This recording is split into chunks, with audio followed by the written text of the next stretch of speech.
Good morning, good morning, good morning. Good Sunday morning. Hoya Locker Room, episode 78. As usual, I'm excited, looking forward to it. We've been off a couple of weeks and we've been anxious to get back. We're here today with Mr. Mark Edwards, a DC local native, part of the original Hoya class, played with Coach Thompson's first team, also was part of that crew that led to the whole change. And what we're titling this episode is The Birth of Georgetown Basketball. And we couldn't think of anyone better to talk about that than Mr. Mark Edwards. Before we get to you, Mark, I'd like to reach out to my esteemed co-host, Mr. Markham Stansbury, to say a few words. And we're looking forward to talking to you, Mr. Edwards. I'm looking forward to. All I have to say, Mark, is you have a great first name. And I thought the same of you. Well, let's jump right into it.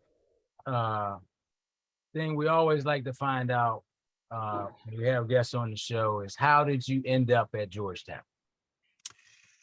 Well, getting to Georgetown was a long process. And you have to go back a little ways.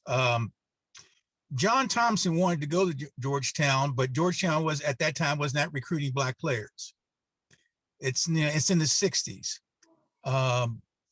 Georgetown, when I was recruited to go to Georgetown, I was the only Black player there at the time when I went to Georgetown. There had been one other Black player there, and he quit the team. Georgetown, when I was there, was the largest Black class they ever had in 1969. 30 Black people. Okay, they had 30 Black people out of 5,000. I told Father Henley, if they tripled it and quadrupled it, they still wouldn't have 1%. So you have to go back to the time of 1968 after the riots. Is everything okay? After the riots. And then after the riots,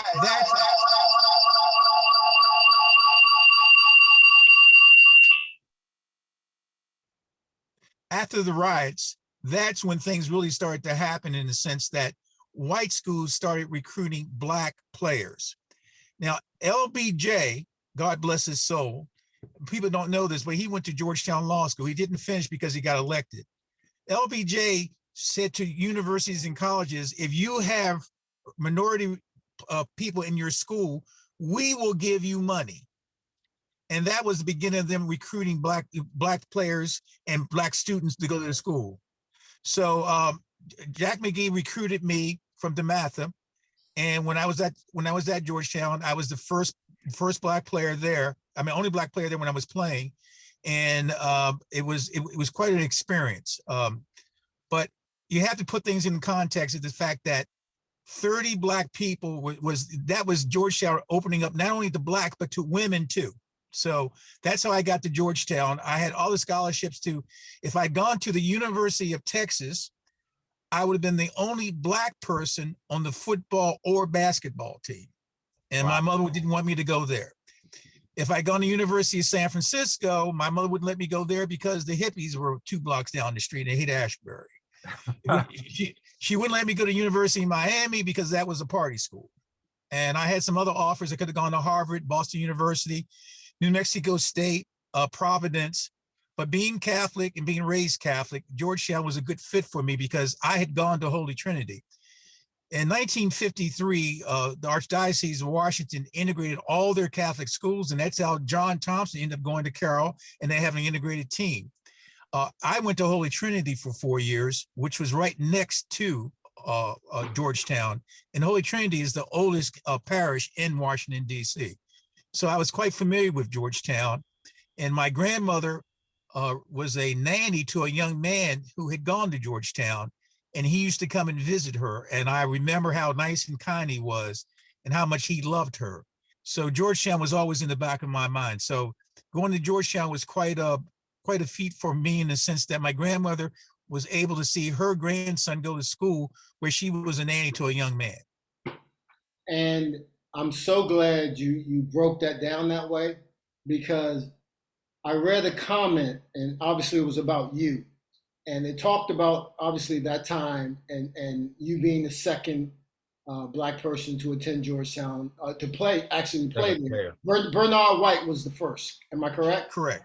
Correct. Correct. And the comment about you is that you were more Georgetown than Georgetown because you had been raised there, and it was almost like you were set up to go there. So it's pretty awesome to hear when we hear it from you, to hear you tell that story, how it worked out.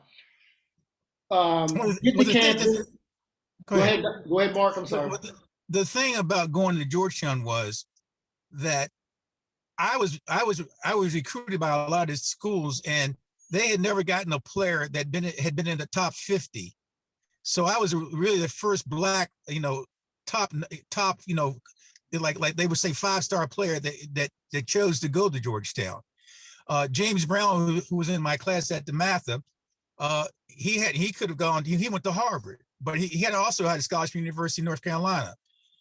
We purposely made a choice of wanting to go to schools that would give you a great education. I'll tell you a quick story. Charlie Scott is a friend of mine, and I know Charlie Scott very well. And when Charlie Scott was playing at the University of North Carolina, we saw them play Davidson. It was my senior year. We saw him play at Maryland. And after the game, I came up and I saw Charlie, and Charlie told me to come back in the locker room, and we went back in the locker room. And I knew him, but he was really very friendly. And he said, "No, don't go. I'm going to take a shot. I want to talk." So we were talking, and then he said, "Look, you guys should let me know what's going on because I want to hook up with you." So as we were coming out of the locker room with him, I realized that we were the only black people there.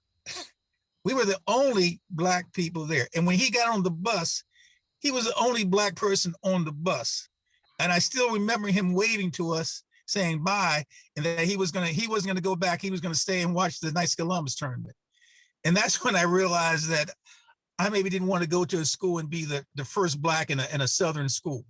Right. So just to clarify for everyone listening, Charlie Scott was the first black to play for North Carolina, correct? Correct. You mentioned LBJ attending Georgetown Law School. What was, what was the political climate like? Well, not what was the political climate like? How did the political climate affect your time at Georgetown? Well, I got interviewed by George Deacon, Charlie Deacon's brother, and it was a long interview, and I know they wanted to make sure it was a good fit. At that time, Bill Clinton was graduated in 1968. Georgetown at that time, they didn't have their caps and gowns. They took that money so they could put it to help poor people and put it towards helping other people. The school at that time was quite liberal and wanted to really change. Wait a minute. So are you saying that when you graduated, you didn't wear caps and gowns? No, I'm saying that our class was the first class to wear caps and gowns, but the class of 68 and 66 and 69, a lot of them did not wear their caps and gowns. They took that money and gave it towards some type of scholarship or something to help poor people. Wow. I mean, the school, you got to realize the school was changed because Father Henley came and put the school in the black. The school had been in the red, and Father Henley was changing that school for the better. And when Father Henley came, that's when you had black people. They opened the school up to women. Women could go into the foreign service, go into business school. I mean, he actually changed Georgetown. So when Georgetown, my freshman year, we went to the NIT, and we played in the NIT. Father Henley didn't realize that they got more contribution from the alumni than they ever had before. And more people were interested in going to Georgetown just by them playing Pete Maravich on television in NIT.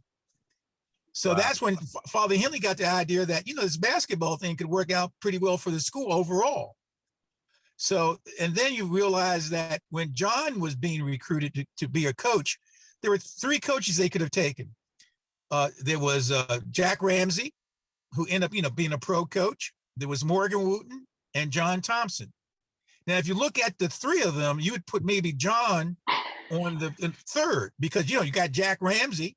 He was coaching at St. Joe's at the time. You got Morgan Wooten, who's been coaching for over 15, 20 years. He'd be Kareem and John Thompson.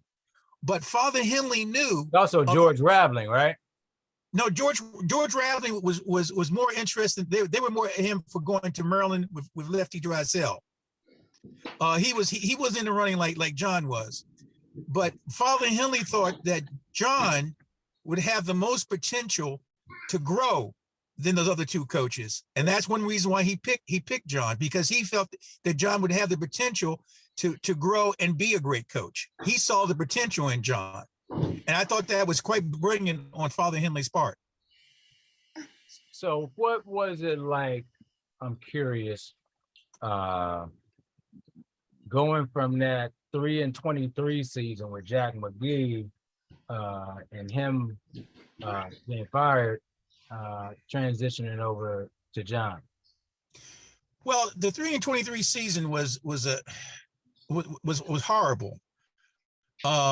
The athletic director and the basketball head basketball, Jack Magee, did not get along. We played maybe 12, 14, 15 games to make money for the school.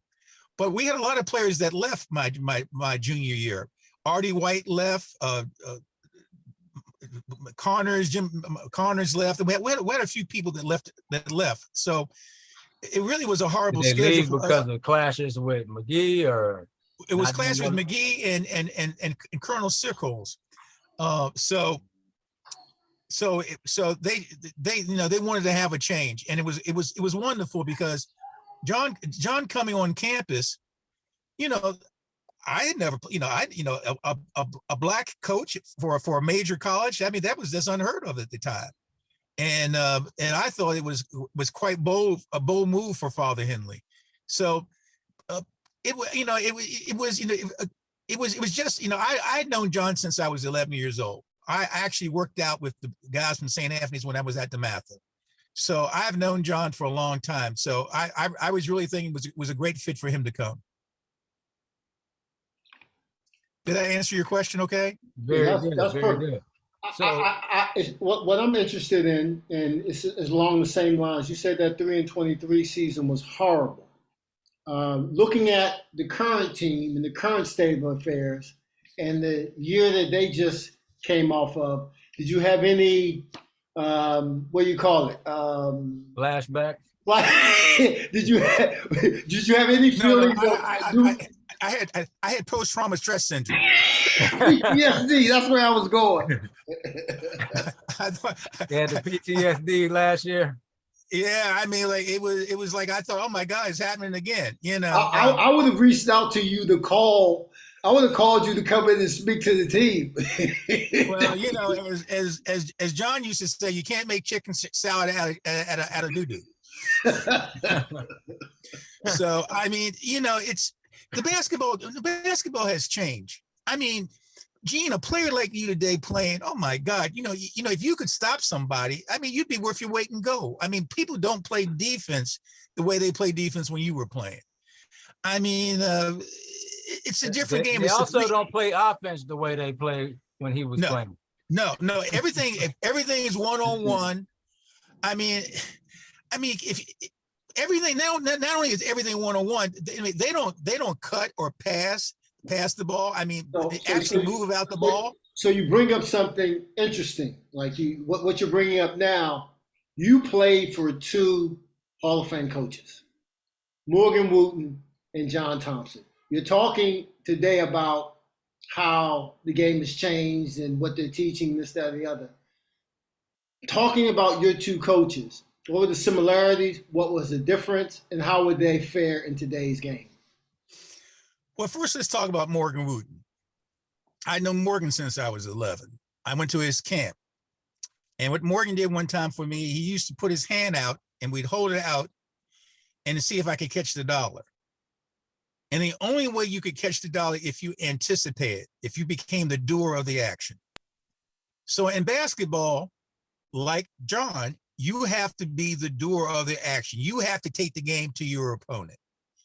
Now, the two coaches have completely different personalities. Morgan does not cuss. Morgan is very calm and cool. But let's go for a practice at Morgan, with Morgan Wooten. First thing you do, you go over your defensive drills. After you go over your defensive drills and all that, you go one-on-one. That means you bring the ball up and somebody guards you, and vice versa. Then you go 2-on-2, then you go 3-on-3, then you go 4-on-4. Funny, so you're fundamentally sound. Today's players are not fundamentally sound. I mean, I love Greg Monroe, but he can't use his right hand. I mean, fundamentals is the way you play basketball if you want to be successful. I mean, you look at a player like Sam Jones, I mean, or Havlicek. These guys were all fundamentally sound. And so today's basketball is all one-on-one. They don't run an offense, sort of say, like they got to pick and roll, and it's all about me, myself, and I. I think you come down sometimes and take a three with like you haven't passed the ball and turn the basketball around even one time. So playing for today, if Morgan was playing, he would make the adjustments as all coaches would do. Same with John. Like, now John had a way of coaching, was like, what we're going to do is we're going to press you, we're going to attack you, and if we get up 10 points, you'll never get the ball back. And a 10-point lead for Georgetown would be like a 20 or 30-point lead. But John, again, both coaches, always the doer of the actions. They were always on the attack, always on the attack. You don't see that much in basketball anymore. I mean, you don't see a team that's actually coming out and attacking another team. So said the game would be over at 10 points. That leaves like a 20-point lead. Is that because he would, after he got that lead, pull it out? He'd pull it out, and he worked that ball around, and he turned the offense over maybe 3 or 4 times and get a layup. I mean he make you guard some. I mean he took he got that from Dean Smith. You get a lead, and then you run he run like a 1-4 where you get the ball, you come out. Sometimes you get a back door. I mean, they controlled the game because there was no shot clock. Right. So once they got a lead, they controlled the game, and plus they were always pressing you. They never gave you a chance to set up and do anything. So I mean, but if they were coaching today, they would coach offenses where you kind of run and gun, but you would, let's say they would probably run like a 1-4 where you come down, you guys come off a pick, you have picks going in and out, you come off a double pick so you can shoot, things of that nature. When's the last time you seen an offense where some guy came off a double pick to shoot? True. It's true. They do not run that double screen. No, now think about this. What about a double stream down low post where I come over and double stream for so the big guy can come over in the low post? Now you're talking my style. So I'm going to shift. I'm going to shift on you, Mark. Go back to your freshman year, and you played on the freshman team, and you averaged 21 and 11 on the freshman team, and that was the year that the varsity team went to the NIT, correct? Correct. So how good was that varsity team, and how good was the freshman team? And could you have played on the varsity right away had you been eligible? Yes, I could have played on the varsity right away. Now you have to realize at Dematha, my senior year, we beat the freshman team at Georgetown. Yeah, you get 2 city championships at Dematha, correct? Right. Well, no, wait. Let me just hear this correctly. Your high school team beat the Georgetown team. Beat the Georgetown freshman team. My sophomore year, my junior year, my senior year in high school. Well, we could see Jack Magee leaving 3 years earlier. So I mean, so it's you have to understand that when you're in the 60s, you were looking to play sports so you get a better life. basketball didn't pay that much money. I went to the 1969 NBA All-Star basketball game. It was in Baltimore. And, the average player is making them maybe, 20,000, 25,000, if they made that. Wow. I mean, you weren't becoming rich, playing basketball in 1969. I mean, then I went to the 1999 NBA All-Star game here. It was like night and day. So, I mean, basketball has changed drastically when we talk about money. I mean, when I came out of Georgetown, I had a job offer for $15,000 in 1973. And I took another job where I ended up making $25,000 or $30,000 the first year out of school. So, I mean, you want to go to, one reason why going to Georgetown was I knew that I went to Georgetown that I would get a good education, and I would also be able to put myself in position of getting a great job. Right. Well, you mentioned the transition of the game. And I'm curious, there was a big rivalry between Morgan Wooten and John Thompson from the high school days of John being at St. Anthony's and stuff that went on between the two schools. Did you feel like John held that against you at all, that you were the Dematha guy? Yes, John did hold it against me, but I mean, that's John. I mean, John took me to his office and said, "Look, I'm not going to hold against you that that you went to Dematha." Well, you wouldn't have to take me in your office to say that. I'll give you an example. It's in John's book. Don't tell me, show me. Give me the time. This is in John's book. We're going to play Holy Cross in Worcester, Massachusetts. So I said to John, John, how come we're flying to, Coach, how come we're flying to Providence? Because normally we fly into Boston and we go to Worcester. Because Mark, I want to fly into Providence. That's why we're going. So, well, I just asked. I mean, okay, it don't matter to me, So we get to the airport in Prague. I get off the airplane and I said, "Hey, Coach, I'm going to the bathroom. I'll be right back." He says, "Okay." So when I came back, they left me at the airport. Wow. So so you don't like Providence? well, I have to tell you, Mark, you're not the only Mark they got left at the airport. I think I'm telling the story right. Well, we were in Hawaii, and Mark Tillman, who's been on the show a couple of times, was messing around. And I everybody was on the bus, and I think he might have been with a guy named Michael Vincent too, and Mike Tate, and everybody was down except those two guys, and I was about to go get them. And Coach said, "Oh, no, don't worry about that. Let's go."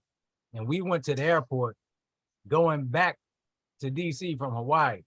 Luckily for them, I think Mark probably figured it out that we were gone, and they got to the airport before the plane left. But I can relate to that. He wouldn't leave. Well, I didn't tell you the rest of the story. Now, he just tells you that he left me at the airport. But what you don't know is I took a cab from the airport to Worcester, Massachusetts Holiday Inn because I knew where we were staying. Wow. So I told the guy, when I'm not in a hurry, I said, have you had lunch? He said, no. I said, why don't you stop and have lunch, and when we get a 6-pack of beer, and take your time getting there, okay? So a 6-pack of beer, that's beautiful. Yeah, I said, yeah, get a beer, man. It's gonna be a long ride. So I get there. So we can understand now why there was a drop off from that freshman. Well, look. I said, look, he left me at the airport. I'm gonna have me a cold brewski. I'm gonna have me a sandwich. I'm gonna enjoy myself. I get to the hotel, and I come out, and John, I said, where's John? And John comes out, and I said, hey, Coach, the cab ride is $150. He said, I'm not paying that $150. You ain't got $150? I said, no, I don't have $150. But if you ain't got $150, you're gonna go to jail then. I'm not paying it. I said, look, if you don't pay the $150, that guy's gonna put me in jail. He's gonna call the police. Well, you just might have to call the police. I said, that's okay. You don't have to pay it. You know what I'm going to do? I'm going to call Father Henley. I got his number. And you know what? I'm going to tell Father Henley I got left at the airport.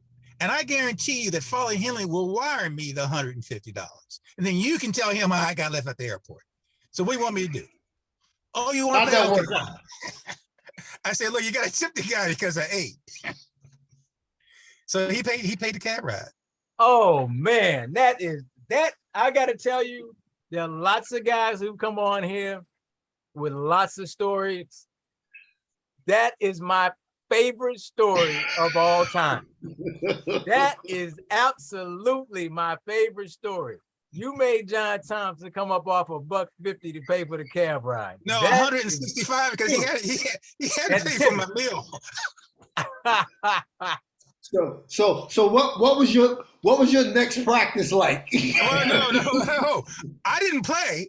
I was starting. I didn't play. Oh no. Oh, we do that. Oh, and then he told everybody's getting $2 for dinner because we had to pay for Mark's cab ride. There you go. Wow. And then I said, well, that's okay because I already ate. And I had some brewskis. Oh, that is fabulous. If I ever do this show again, that has made it worthwhile. and then there was another time at Christmas. You know, he told everybody to go home for Christmas, and I said, well, we should get a coach something for Christmas, okay? So come on, I told everybody, give me some money for coach. Give me some money, we'll get something for the coach for Christmas. So I got him a bottle of wine, and so see, I knew he didn't drink, so I got him a bottle of wine. I said, "Oh, here, coach, you got a bottle of wine for Christmas for you." He said, "You know, Mark, I don't drink." I said, "Oh, I forgot." And then it was another time that Coach McGuire came over. He was a coach for John at Carroll. And he was saying something about Morgan. He said, you know, Morgan is this and that. And I said, well, look, if you got a problem with Morgan Wooten, this is his number. But you don't say anything about Morgan Wooten in front of my face and think I'm not going to defend Morgan Wooten. So if you got a problem with Morgan Wooten, why don't you call him up? But don't give me a bunch of stuff about Morgan. So John came up to me and said, did you say something to Coach McGuire? I heard were you rude to him? I said, no, little coach, he said something about Morgan and I defended Morgan. And if somebody said something about you, I defend you too. That's where I was going. That's where I was going there. And then another time when we were playing St. Bonaventure's, he said to me, I said, Mark, I want you to call a timeout. I said, Coach, are you sure you want me to call a timeout? I said, Mark, I want you to call a timeout. So I call a timeout. He says, but why did you call a timeout? I said, but you told me to call a timeout. I didn't tell you to call a timeout. Yeah, you told me to call. And then he started cursing at me. I said, oh, okay. I said, okay. So not in front of the team, but all by myself, he came up to me and said, no, Mark, I want to apologize to you because I did tell you to call a timeout and I want to apologize. And I said, Coach, that's okay. Sometimes even Morgan makes mistakes like that too. Oh my. Oh man. Oh man. You know, hey Marco, the show is over. The show. Must be something about John Thompson and people with Mark in their name. That's all I got to say about that. That's incredible. I don't know how to transition from that. I don't know where to go. I don't know where to go. Well, this is what I do want to say. Mark, you have been around the program. You have supported the program. And I'm only saying this from the times that I've been around. You've always shown up. You've always been front and center. And I want to tell you, I recognize that. And that meant a lot to me because, like I say, it sounds corny, but, you know, everything starts on the shoulders of someone else. And I want to say to you, you know, if I haven't already said it, I respect and appreciate you, and it means a lot to me that you're still around the program. Well, thank you. And I just want to tell you one thing from the bottom of my heart. I wanted to make sure that when I went to Georgetown, that other Black players would be there, that they would have the same opportunities that I have. And that's all that I ever hoped for. When John was in trouble, I made sure that I backed him 100%. When they were trying to defund this basketball, I stood up for him and made sure, because I wanted to have other players to have that opportunity that Georgetown fronted me. And that was one of my main goals, to make sure that if I came to Georgetown, that we'd open the door for more players to come to Georgetown. That's why I got Donald Willis to come to Georgetown. We had 2 more other Black players come to Georgetown, because my goal was to make sure that Black players would have an opportunity to go to a Jesuit school that would give them a great education and give them a great opportunity to have a better life. So along those lines, Mark, talking about having the door open for people to come behind you. I think in that 70-71 season, there were 4 of you guys. Did you feel any added responsibility or pressure to perform on the court as well as excel academically off the court? No question. Oh, you muted yourself, Mark. Mark, you muted yourself. Muted himself. Oh. I'm gonna text him right now. You probably won't be able to see it. There he is. All right, now you're back on. Can you hear me? Now I do. Yeah, Okay. if you could start over with your answer to that. What was that again? I'm sorry. I said, if you could start over with your answer to the question about the pressure you felt to excel on the court and off the court academically. Because when I was at Georgetown, sometimes I'd be the only Black person in the class. So therefore, I couldn't miss no classes. They didn't know if I wasn't there. Right. I mean, let me tell you something. Those teachers were not happy about having Black people at Georgetown at one point. I had some problems with some people, but I gotta tell you, Father Henley told me a long time ago when I first met him that he had 51% of the vote. And anytime I had problems, they definitely came to my aid, because Georgetown was lily white. It was an all boys school, and all of a sudden now they got women and Blacks and Jews. I mean, my God, the world must have been coming to it at that time for some of the people. So yeah, academically, I made sure that I was on top of things, and that they knew that I could compete on the basketball court and in the classroom just like they could, because I had gone to school with some of the kids there because I got in Holy Trinity. Mm-hmm. See, one thing that I learned a long time when I was at Holy Trinity, I never let people know if I was very, very smart, because I would always want people to underestimate me so I could see where they were coming from. So I mean, that's but I didn't want to come off like the perfect Negro who knew everything, because the one thing I hated when I was at Holy Trinity, I got straight A's. I was the only black kid at Holy Trinity, and I was like representing your Black race in the 50s. And then I went to Nativity, where I felt like I was representing the Black race, but representing myself. But at Georgetown, I felt like I was not only representing my people, Black people who had been oppressed, but I was also representing myself too. And I wanted to put a good face forward. And I had Paul Italibu and guys like some other Jim Jones and some other people that really watched out for me when I was at Georgetown. So John Mannix, I mean, they took me to dinner. They bought me my first silk tie. They put me in a position where I could win when I was at school there. That's great. Well, I'm curious. I was listening to your response to that, and I'm from Memphis, Tennessee, and relate in a lot of ways what you said. I had a teacher in the 4th grade who accused me of cheating because there was no way a Black kid could be making the grades that I was making. I was making A's, and Ruby Suggs could not stand it. Did you have, and as a result of that, I would say I went through and maybe still do exist in life with a big chip on my shoulder, because I'm going to show you that not only am I capable, I'm capable of dominating. Did those experiences lead to anything like that for you? Yes, I had a teacher that thought I couldn't have possibly written a paper that I wrote. And I said, well, you want to debate me on the paper? Because let's go at it. I had an incident in high school with a teacher, an English teacher, who told me that I was making people, we would grade each other's papers, and he said, you made this guy grade your paper. I said, no, I didn't. I know this stuff. No, you would make him grade your paper. If you don't tell me the truth, I'm going to throw you out of school. I said, well, if you say it like that, yeah, I did it. Well, don't you say it like that. Don't you say it like that. He was coming up to me like he was really going to hit me. I mean, I could see where he was, he was getting angry and angry. Back in those days, some, teachers would put their hands on you. So I looked him right in the eye and said, Mr. So-and-so, if you come another step towards me, you just never human being.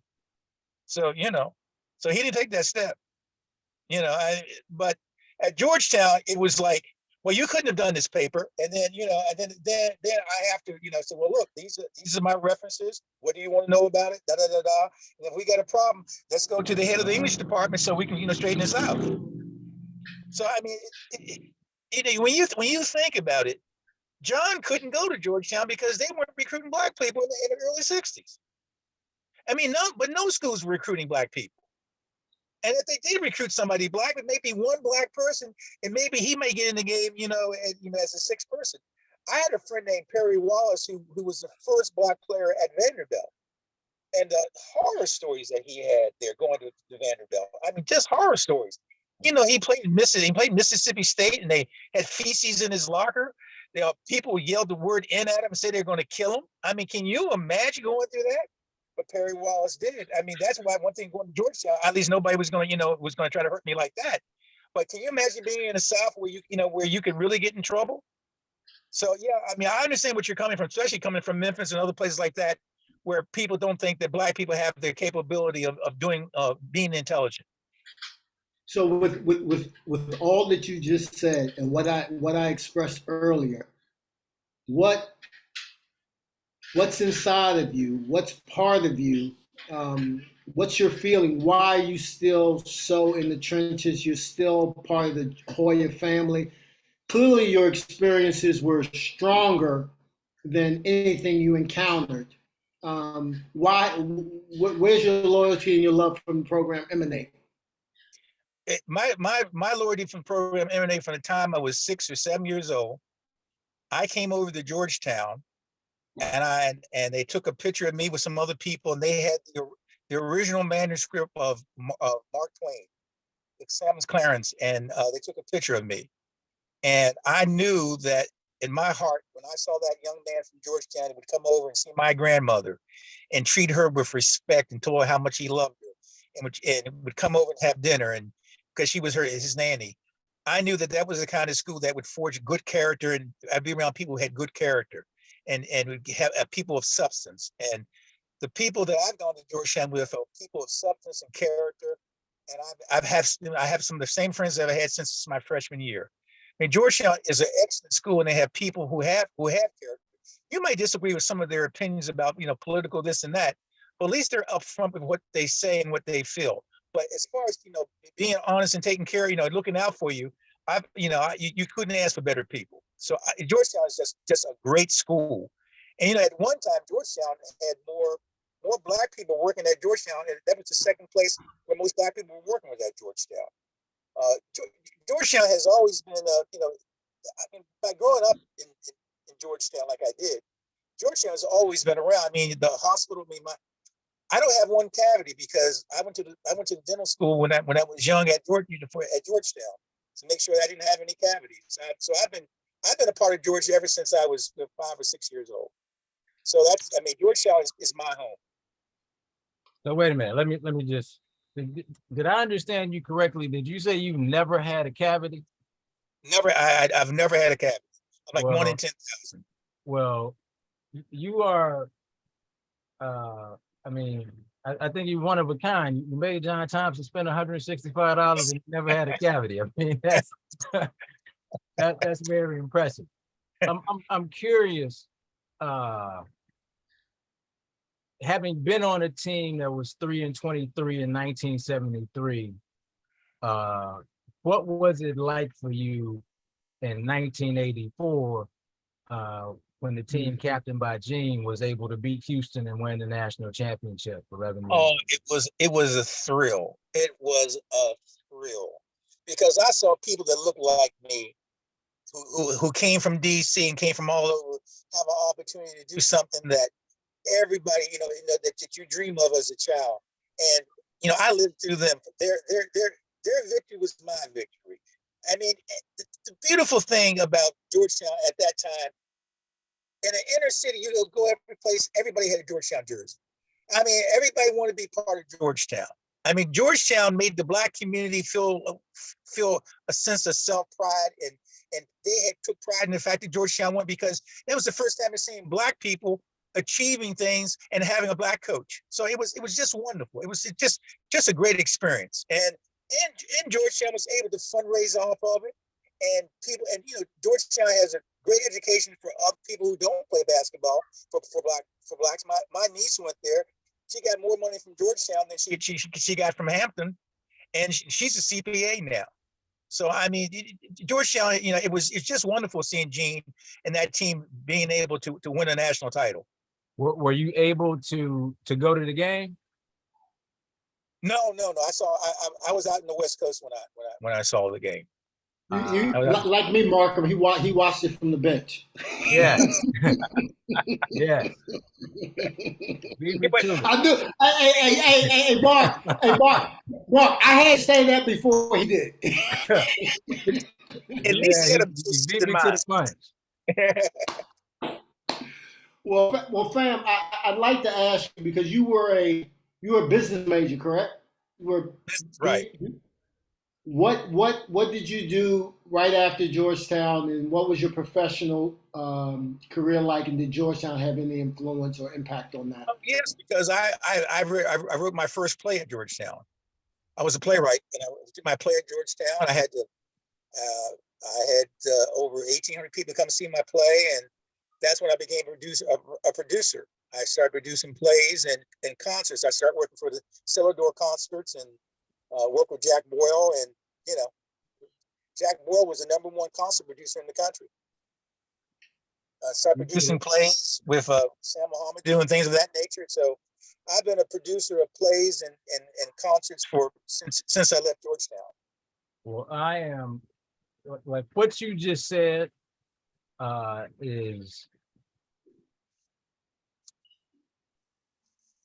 frustrating, and at the same time, I'm very appreciative that you say that. And I say that because for years, I used to tell John that we needed to establish a Georgetown basketball black book, so to speak, of guys who wanted to go into whatever industry and we could help each other. And I was denied that for so long. I told John the same thing. I wanted you all. He would not let me introduce you to people like Paul Tagliabue. Paul Tagliabue was, NFL commissioner. His firm represented me on my first big deal at doing a play, and I didn't have to pay for it. Wow. I mean, you all missed out on so many alumni. I mean, General James Jones was head of Marine Corps. Can you imagine if you wanted to sell something to Marines, to armed services, how that could have helped? Wow. Wow. I mean, there's so many. I mean, I could just go on of the people that Georgetown, that you all did not get an opportunity. When we played out in California, you said the 3-23 team. We met all the alumni on the West Coast. I had all kinds of contacts there coming back. You all never met the alumni the way that we did, that looked out for. Higgins, because of his contact, he became a very wealthy man. Most of the white players who left Georgetown. You said Higgins. Who are you talking about? Jimmy Higgins. Okay. I mean, the white players who left Georgetown, Jack Magee called me up to make sure, to ask me, did I have a job? I mean, they looked after. I mean, you look at the white players that left Georgetown. You look how well they've all done, and because they have had the alumni looking out for them. But John did not allow the alumni to really treat you all the way that I got treated. And do you think that, given the state of college athletics today, especially with the new NIL law and the laws, rules, whatever you call them, do you think that universities would be better served to engage their alumni in that way? There's no question that you learn from other people's mistakes.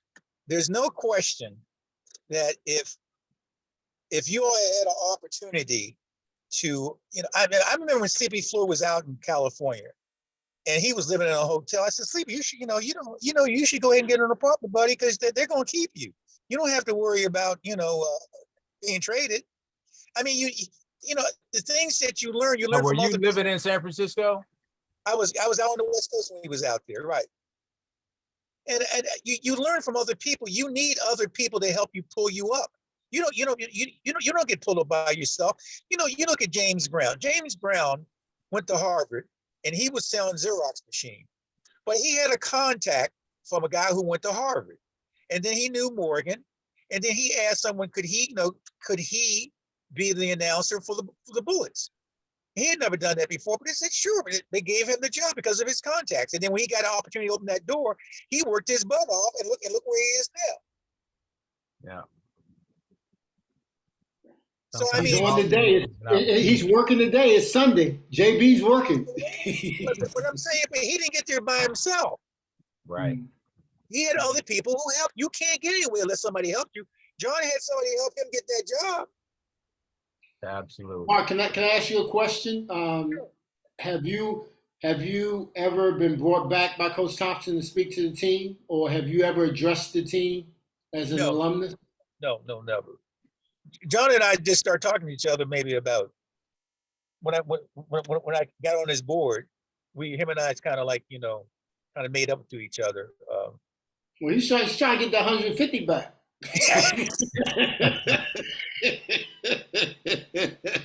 I'll tell you a quick story. My daughter came up to him, and my daughter says, "My daddy speaks really, really highly of you." And John said, "He does?" Well, now I think I had an answer to the. You talked about his getting things from Dean Smith, and they obviously had a very close relationship, and John was able to benefit from Dean putting him on there as an assistant with the Olympic team in 1976. And you talked about how he would pull the ball out like Dean Smith.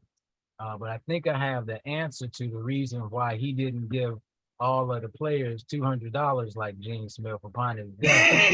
And that's because he was mad at Mark Edwards. It's Mark Edwards' fault. It's Mark Edwards' fault. Hey, Mark, it's Sunday.